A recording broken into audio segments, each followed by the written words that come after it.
Pembebasan Irian Barat merupakan salah satu program kerja wajib dalam setiap kabinet yang berkuasa pada masa demokrasi liberal. Upaya tersebut terus berlanjut dan menjadi salah satu agenda utama pemerintahan pada masa demokrasi terpimpin. Bagaimana proses pembebasan Irian Barat? Mari kita simak materi berikut ini. Assalamualaikum warahmatullahi wabarakatuh. Pada kesempatan kali ini saya akan membahas tentang pembebasan Irian Barat Sejarah Indonesia kelas 12 SMA. Latar belakang masalah Irian Barat. Ingatkah Anda tentang salah satu hasil konferensi meja bundar? Keputusan konferensi meja bundar menetapkan bahwa masalah Irian Barat akan diselesaikan 1 tahun setelah penyerahan kedaulatan. Akan tetapi, Belanda terus menunda penyelesaian masalah tersebut hingga bertahun-tahun. Kondisi tersebut sangat mengecewakan bangsa Indonesia. Presiden Soekarno menegaskan bahwa perjuangan bangsa Indonesia belum selesai sebelum Irian Barat kembali menjadi bagian Republik Indonesia. Presiden Soekarno juga menegaskan Indonesia tidak akan mundur sejengkal pun dari Irian Barat.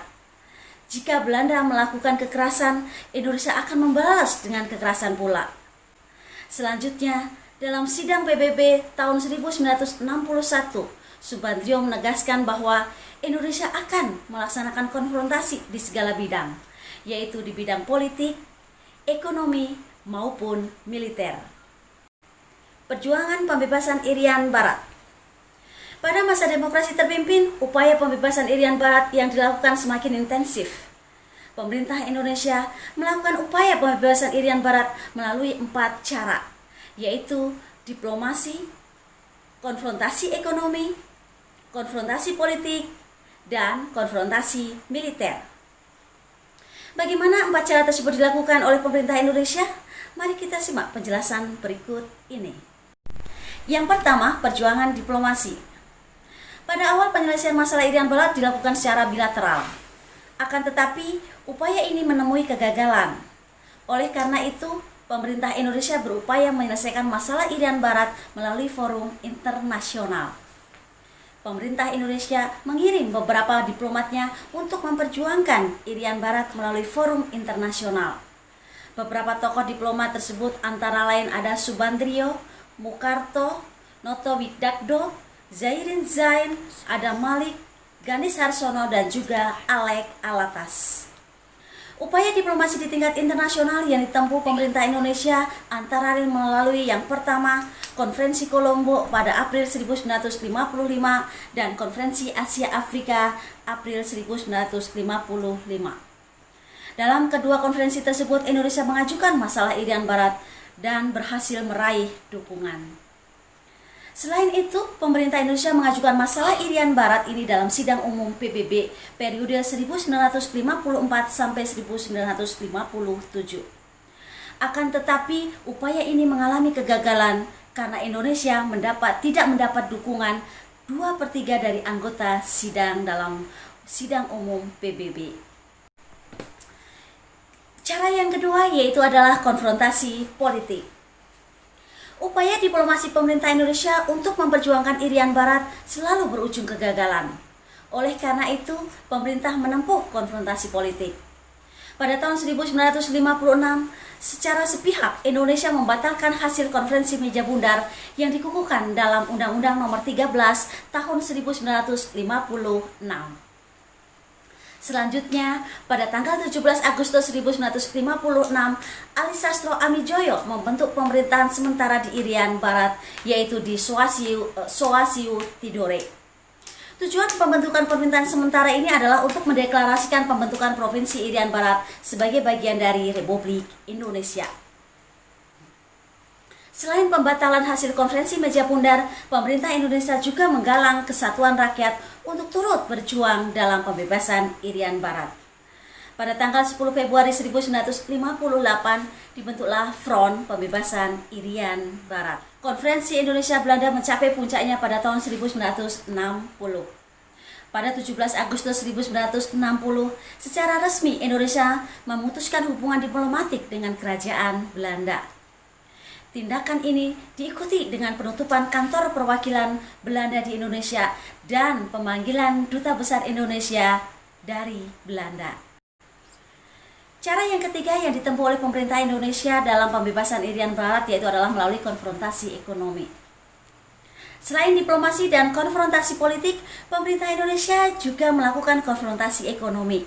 Bentuk konfrontasi ekonomi yang dilakukan adalah yang pertama, pembatalan utang-utang Indonesia kepada Belanda senilai 3.660 juta gulden.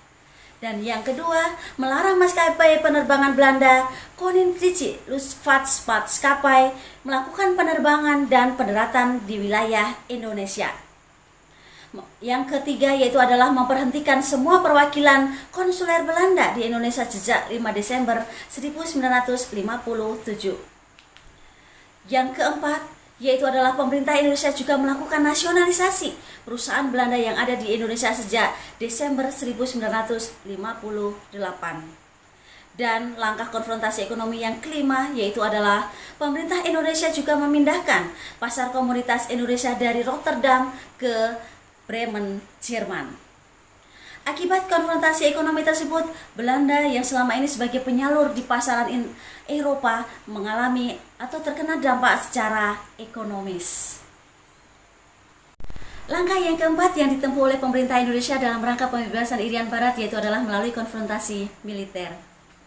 Konfrontasi militer merupakan upaya terakhir yang dilakukan oleh pemerintah Indonesia dalam merebut Irian Barat. Dalam rangka konfrontasi militer, Indonesia berencana membeli senjata dari Amerika Serikat. Akan tetapi, rencana tersebut mengalami kegagalan. Pemberian senjata kemudian dialihkan kepada negara-negara di blok timur, yaitu terutama kepada Uni Soviet. Upaya pembelian senjata ini dipimpin oleh A.H. Nasution selaku Menteri Keamanan Nasional. Selain upaya pembelian senjata, pemerintah Indonesia juga mengajak rakyat untuk terlibat langsung dalam pembebasan Irian Barat. Pada 19 Desember 1961, Presiden Soekarno mengumumkan terbentuknya Tri Komando Rakyat atau yang disingkat dengan Trikora. Dengan adanya Trikora, berharap rakyat mendukung secara aktif usaha pengembalian Irian Barat. Adapun isi Trikora yaitu adalah yang pertama, gagalkan pembentukan negara boneka bentukan dari Belanda. Yang kedua, kibarkan sang merah putih di Irian Barat, tanah air Indonesia. Yang ketiga, bersiaplah mobilisasi umum guna mempertahankan kemerdekaan dan kesatuan tanah air dan bangsa. Dalam rangka mendukung pelaksanaan Trikora, Maijen Soeharto menyusun strategi dengan mengeluarkan operasi-operasi militer, yaitu yang pertama, Operasi Banteng Ketaton di Fak-Fak dan Kaimana. Yang kedua, Operasi Serigala di Sorong dan Teminabuan. Operasi yang ketiga yaitu adalah Operasi Jatayu di Sorong, Kaimana, dan Merauke. Dan operasi yang keempat yaitu dikenal dengan Operasi Jaya Wijaya dengan target utama yaitu di Hollandia atau Jayapura. Terakhir yaitu adalah tentang persetujuan New York. Konfrontasi Indonesia dengan Belanda mengenai masalah Irian Barat mendapat perhatian dunia. Sekjen PBB UTAN menunjuk Elias Banker sebagai penengah dalam perundingan Indonesia dengan Belanda. Elias Banker mengusulkan yang pertama yaitu adalah Belanda diminta untuk menyerahkan Irian Barat kepada Indonesia melalui PBB. Yang kedua, memberikan kesempatan kepada rakyat Irian Barat menentukan pendapatnya apakah gabung dalam NKRI ataukah memisahkan diri. Ellsworth juga mengusulkan Indonesia dan Belanda bertemu di dalam meja perundingan. Dan hal ini pun direalisasikan dalam pembicaraan intensif antara Indonesia dengan Belanda di Virginia, Amerika Serikat. Perundingan ini pun berhasil mencapai kesepakatan yang disebut dengan Persetujuan New York. Salah satu isi daripada persetujuan tersebut adalah Belanda harus menyerahkan Irian Barat kepada United Nations Temporary Executive Authority atau yang disingkat dengan UNTEA. Paling lambat yaitu pada tanggal 1 Oktober 1962. Akibatnya secara berangsur-angsur angkatan perang Belanda yang ada di Irian Barat harus dikembalikan, sedangkan pasukan Indonesia tetap bertahan di Irian Barat. pada tanggal 31 Desember 1962, bendera Indonesia mulai berkibar di samping bendera PBB dan selambat-lambatnya pada tanggal 1 Mei 1963, UNTEA atas nama PBB menyerahkan Irian Barat kepada Indonesia. Setelah penyerahan Irian Barat dari PBB, Indonesia diwajibkan untuk melaksanakan penentuan pendapat rakyat atau yang disebut dengan PEPRA. Yang terakhir atau yang bagian D yaitu adalah pelaksanaan penentuan pendapat rakyat atau yang disingkat dengan PEPRA. Salah satu isi dari Persetujuan New York yaitu adalah penyelenggaraan Act of Free Choice atau penentuan pendapat rakyat. PEPRA dilaksanakan pada tanggal 14 Juli 1969 sampai dengan 4 Agustus 1969. PEPRA dilaksanakan di setiap kabupaten di Irian Barat. Awalnya PBB mengusulkan PEPRA dengan sistem one man one vote, namun semua itu ditolak oleh Indonesia. Indonesia menginginkan dengan sistem many one one vote, artinya banyak orang satu suara. Hal ini pun sejalan dengan sistem yang dianut di Indonesia yaitu musyawarah mufakat yang didasarkan pada prinsip-prinsip Pancasila. Perwakilan PBB selanjutnya membawa hasil PEPRA dalam sidang umum ke-24 PBB pada November 1969.